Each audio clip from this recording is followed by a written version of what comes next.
स्वागत है आपका मेरे चैनल रिवॉल्यूशन मैसेज पर। मैं हूं कामरान रिजवी। कल रात जो ऑपरेशन सिंदूर हुआ, उस ऑपरेशन के बारे में हम बहुत सारी चीज़ें सुन रहे हैं, देख रहे हैं, क्या हुआ, क्या हो रहा है, ये हो रहा है, वो हो रहा है। कल रात से लगातार खबरें हम सुन रहे हैं और इस वीडियो में मैं आपको कुछ नया नहीं बताऊंगा, मगर हर चीज़ को स्टेप बाय स्टेप, कौन सी चीज़ कैसे हुई, किस चीज़ का क्या इम्पैक्ट हुआ, क्या क्या और डिसीज़न लिए गए, या किसने क्या स्टेटमेंट दिया, मीन्स हर चीज़ को मैंने संजोया है, हर चीज़ को एक जगह इकट्ठा किया है।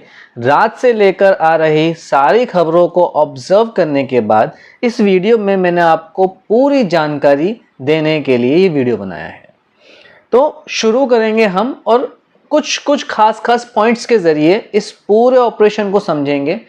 और इस बात का हमें पता भी है, हम जानते भी हैं कि ऑपरेशन सिंदूर क्यों करा गया है, ऑपरेशन सिंदूर के पीछे की वजह क्या है। तो इस चीज़ को थोड़ा सा और रिवाइज करके देख लेते हैं, इस चीज़ को और समझ लेते हैं कि आखिर ऑपरेशन सिंदूर क्यों किया गया। सबसे पहले तो हम इसके टाइटल में बात करेंगे कि क्यों भारत सरकार ने ऑपरेशन सिंदूर, ये सिंदूर वर्ड को मेंशन किया।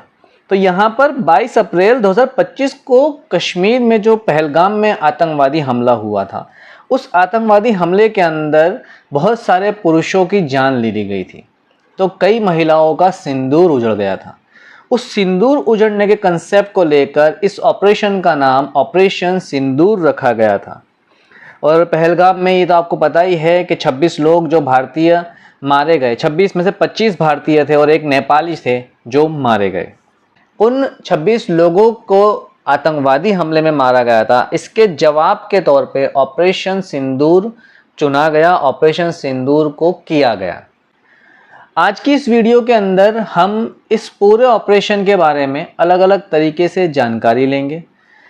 कल रात से जितनी भी खबरें आ रही हैं, सारी खबरों को मैंने इकट्ठा कर सबको एक साथ मिलाकर पूरे ऑपरेशन की जानकारी और क्या क्या इससे अलग अलग पहलू बने हैं, उन सब चीज़ों को मैं लेकर आया हूं इस पूरी वीडियो में। तो इस पूरी वीडियो को आप ध्यान से देखिएगा।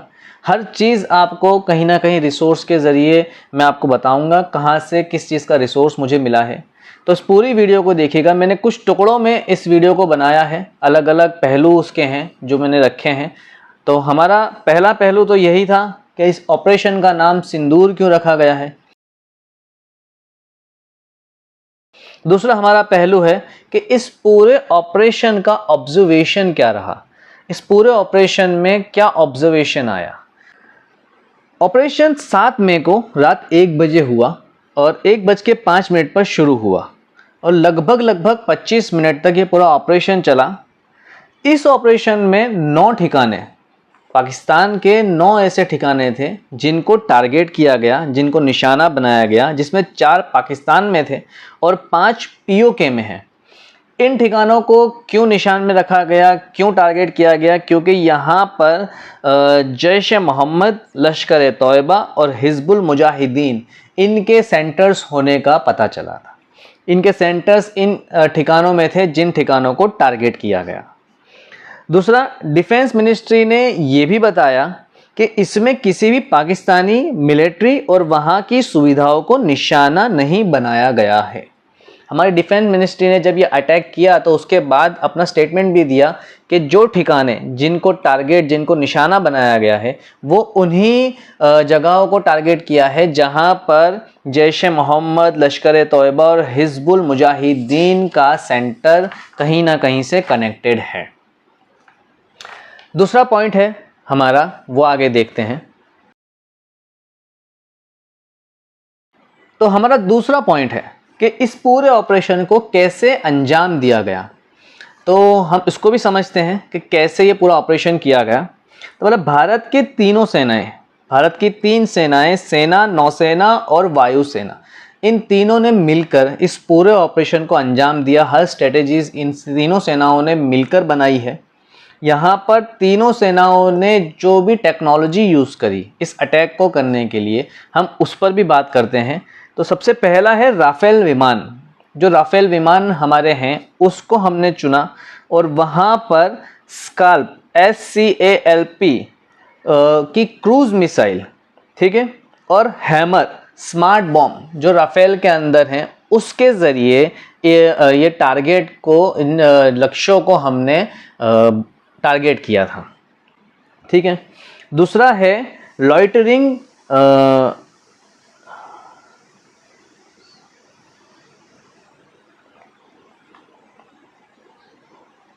दूसरा है लोइटरिंग मिनिशंस, निगरानी और टारगेट फिक्स करने के लिए इसका उपयोग किया गया। जो एरिया हमारे टारगेटेड एरिया थे, उन टारगेटेड एरिया को उस पर निगरानी रखने के लिए और उस पर टारगेट को हमारे जो हम लॉन्च किए गए हैं, जो मिसाइल्स लॉन्च की गई, उसको फिक्स करने के लिए इस टेक्नोलॉजी का यूज़ किया गया था। तीसरा है प्रेसिजन स्ट्राइक वेपन।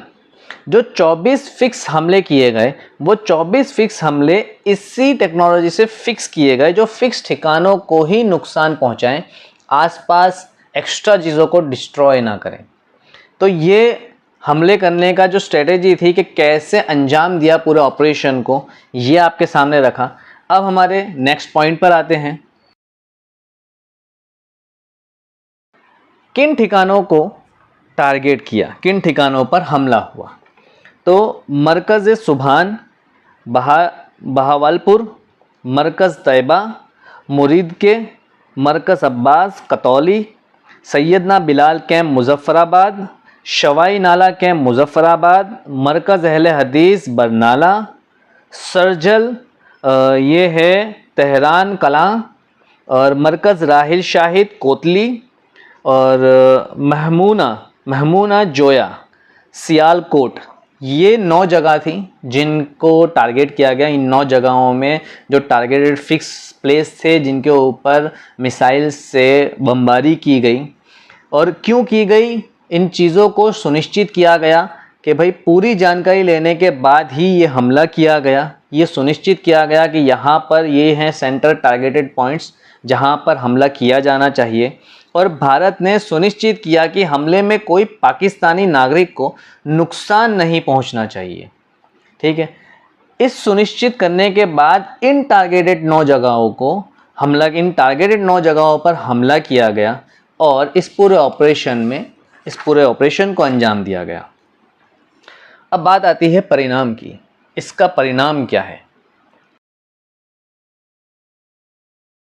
जब इतना बड़ा ऑपरेशन किया गया है तो इसका परिणाम भी हमें समझ लेना चाहिए कि इससे क्या फ़ायदा हुआ है, हमें क्या बेनिफिट हुआ है। तो हम उस फ़ायदे की बात करेंगे, उस बेनिफिट की बात करेंगे। तो सूत्रों के अनुसार 70 से 90 लोग जो गतिविधियों में शामिल थे, इस तरह की आतंकी गतिविधियों में जो शामिल थे, वो मारे गए। सूत्रों के मुताबिक यही पता चलता है कि JEM का प्रमुख मसूद अजहर के परिवार वाले भी मरने वालों में शामिल हैं। दूसरा पॉइंट यह है कि ठिकानों को पूरी तरह नष्ट किया गया जिससे संगठनों को भारी नुकसान पहुंचाया जाए।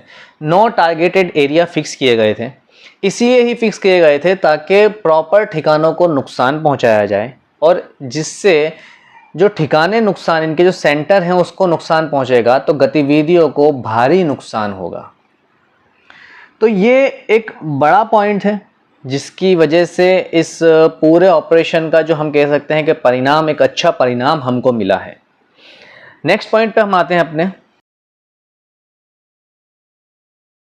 भारत ने जब इतनी बड़ी स्ट्राइक की, जब इतना ज़बरदस्त हमला किया उन कुछ जगहों पर, टारगेटेड जगहों पर, तब पाकिस्तान ने इसके ऊपर अपनी प्रतिक्रिया दी, जिसमें सूत्रों के अगर हिसाब से देखा जाए तो शहबाज शरीफ ने हमलों को युद्ध की कार्यवाही बताया है। उन्होंने ये कहा है कि ये युद्ध की कार्यवाही है, युद्ध शुरू कर दिया है भारत ने।